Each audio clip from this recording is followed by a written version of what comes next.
Speedbar's good. Okay, just checking the new multi-stage speed bar, little homemade job. Talk about that a bit later in the flight.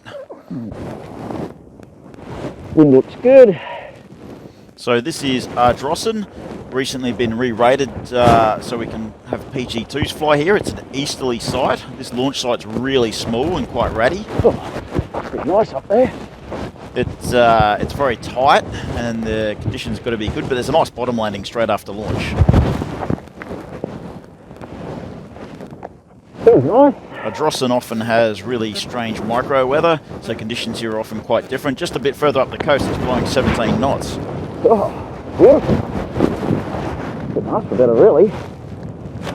Woo! Oh, that's fantastic. Huh. Tide's out, plenty of places to land if I need to. Fan-body-tastic. Got all the birds flying around here as per usual. Oh, it's nice, it's beautiful and smooth. Yeah, so I managed to get Mark out and he reclassified some of these easterly sites and Kemp Bay as well, which is a sort of a southwesterly site. So yeah, the PG2s have got plenty of options for coming out here now. Hasn't been very good weather, so we'll be able to test them out. So the only real stipulation with all these sites is that the launches are supervised by an experienced pilot in particular, so a pilot's got to be on the ground and supervise the PG2s on launch, because all the launches here are quite tricky. But that's about it. So I'm flying here at the moment quite regularly. Hopefully we'll get a few people out.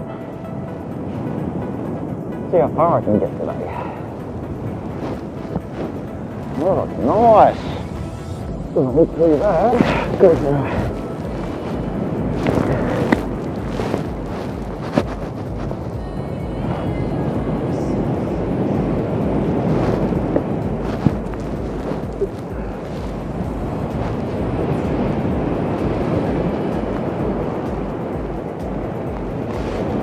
Easy crossing, easy. Ardrossan's a really beautiful little town, bit of a tourist spot, so flying around in front of the car park here, get a lot of people watching and waving and videoing you. It's lovely.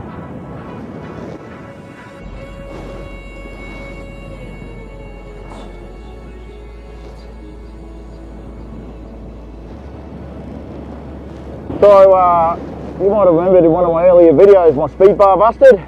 So we've done a repair on it and instead of buying a new one, we modified the existing one. So we've created a multi-stage speed bar, which I used earlier to do that crossing. Might be hanging just a touch too low. Might adjust it up a bit.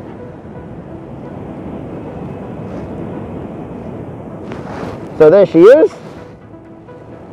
So I've got the wire hoop, and then I've got the first stage bar and then the original bar as well. So plenty of, much easier to grab. Well, in theory, but hook it forward. Might have to shorten it just a tad. Might even pay to fly with my feet in there. Oh, getting plenty of height here. Beautiful. This is the homemade speed bar. So up the top you've got the original speed bar. We chopped off the broken stirrup and filed it down. Steve helped me build it. Taped up the ends so that there wouldn't be any sharp bits sticking out. And then the line, which runs down through the speed bar, we've continued on. Made up this little copper pipe made out of junk. Drilled a hole in it and Steve softened the edges on it and ran the line through it, tied it on.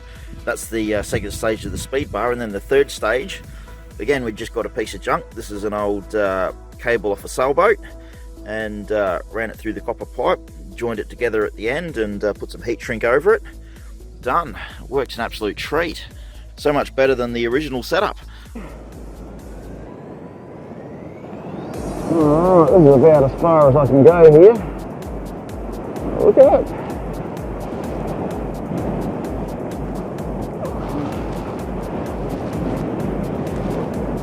Turn it around. Oh, look at that. This is a really beautiful spot. Great day. Got a couple of hours of flying in front of the town before I had to turn back because the wind started going cross. This crossing is probably the trickiest part of flying here.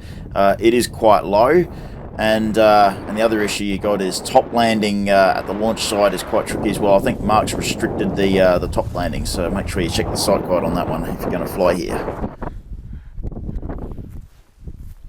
Oh, that's so cross.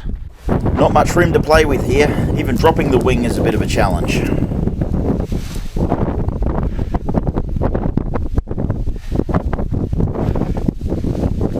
Pretty horrible.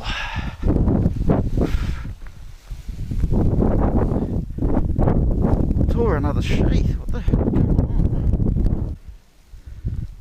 What the hell's tearing them?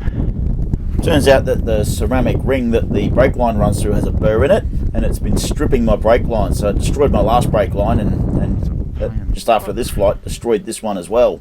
So I got onto Mark, the SSO, and he's come up with a bit of a solution. So I'm going to go see him when I get a chance and see if we can fix it.